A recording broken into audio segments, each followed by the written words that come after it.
صرف 5 منٹ کا مدرسہ قرآن و حدیث کی روشنی میں 25 ذوالحجہ۔ نمبر 1 اسلامی تاریخ۔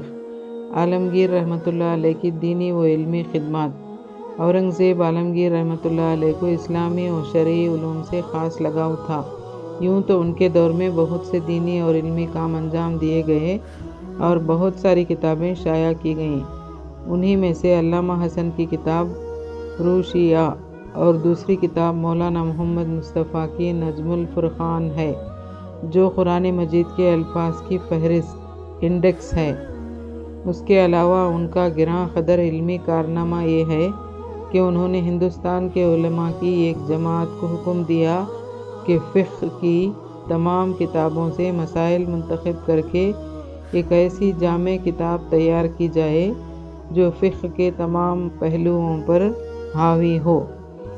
شیخ نظام الدین کو اس جماعت کا صدر بنایا گیا۔ چنانچہ علماء کی 8 سالہ محنت کے بعد فتاویٰ عالمگیری شاہی تیار ہوئی، جس پر اس زمانے میں 2 لاکھ روپے خرچ ہوئے۔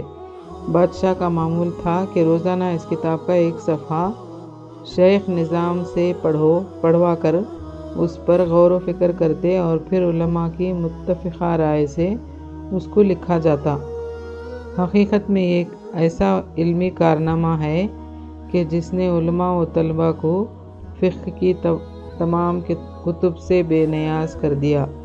جب اس کتاب کو عرب علماء نے پڑھا تو اسے بڑی قدر کی نگاہ سے دیکھا اور پھر عرب میں فتاویٰ ہندیہ کے نام سے اس کو شائع کیا۔ نمبر 2 اللہ کی قدرت۔ مچھر۔ اللہ تعالیٰ نے چھوٹی بڑی بے شمار مخلوق پیدا فرمائی ہیں۔ کوئی بھی چیز قدرت کے کارخانے میں بیکار نہیں ہے۔ مچھر ہی پر غور کیجئے تو اس کی بناوٹ اللہ کی قدرت کا کرشمہ معلوم ہوتی ہے۔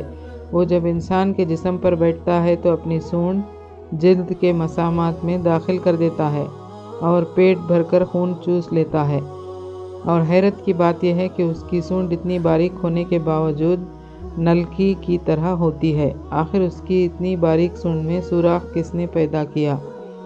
بے شک یہ اللہ کی قدرت کی دلیل ہے۔ نمبر 3 ایک فرض کے بارے میں۔ کھڑے ہو کر نماز پڑھنا۔ قرآن میں اللہ تعالیٰ فرماتا ہے، نماز میں اللہ کے سامنے عاجز بنے کھڑے ہوا کرو۔ خلاصہ اگر کوئی شخص کھڑے ہو کر نماز پڑھنے کی طاقت رکھتا ہو تو اس پر فرض اور واجب نماز کو کھڑے ہو کر پڑھنا فرض ہے۔ نمبر 4 ایک سنت کے بارے میں۔ کثرت سے اللہ کا ذکر کرنا۔ عبداللہ بن ابی اوفی رضی اللہ تعالیٰ عنہ بیان کرتے ہیں کہ رسول اللہ صلی اللہ علیہ وسلم کثرت سے اللہ کا ذکر فرماتے، بے جا بات نہ فرماتے، نماز لمبی پڑھتے، خطبہ بہت مختصر دیتے اور بیواؤں اور مسکینوں کی ضرورت کو پورا کرنے کے لیے چلنے میں عار اور شرم محسوس نہ فرماتے۔ نمبر 5 ایک اہم عمل کی فضیلت۔ جنت کا خزانہ۔ رسول اللہ صلی اللہ علیہ وسلم نے فرمایا، لا حول ولا قوت الا باللہ، بکثرت پڑھا کرو، اس لیے کہ یہ جنت کے خزانوں میں سے ایک خزانہ ہے۔ نمبر 6 ایک گناہ کے بارے میں۔ زنا کرنے اور ناپ تول میں کمی کرنے کا وبال۔ رسول اللہ صلی اللہ علیہ وسلم نے فرمایا، جس قوم میں زنا عام ہوتا ہے اس میں طاعون اور ایسی بیماریاں پھیل جاتی ہیں جو پہلے نہیں تھیں، اور جو لوگ ناپ تول میں کمی کرتے ہیں تو وہ لوگ قحط سالی، پریشانیوں اور بادشاہ کے ظلم کے شکار ہو جاتے ہیں۔ نمبر 7 دنیا کے بارے میں۔ اللہ تعالیٰ اپنے بندے سے کیا کہتا ہے؟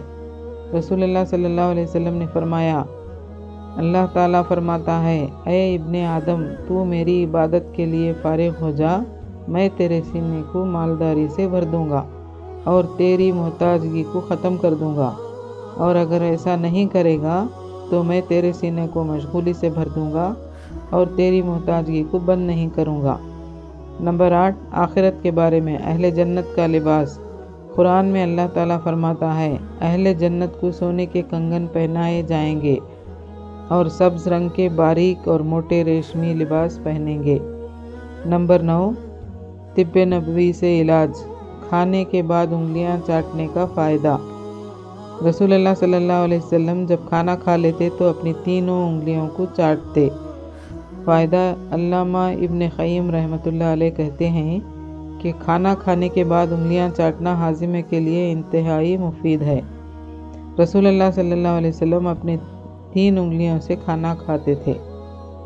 نمبر 10 قرآن کی نصیحت۔ قرآن میں اللہ تعالیٰ فرماتا ہے بلا شبہ یہ قرآن ایک نصیحت ہے، تو جو شخص چاہے اپنے رب تک پہنچنے کا راستہ اختیار کر لے، اور تم اللہ کی مرضی کے بغیر کچھ نہیں چاہ سکتے۔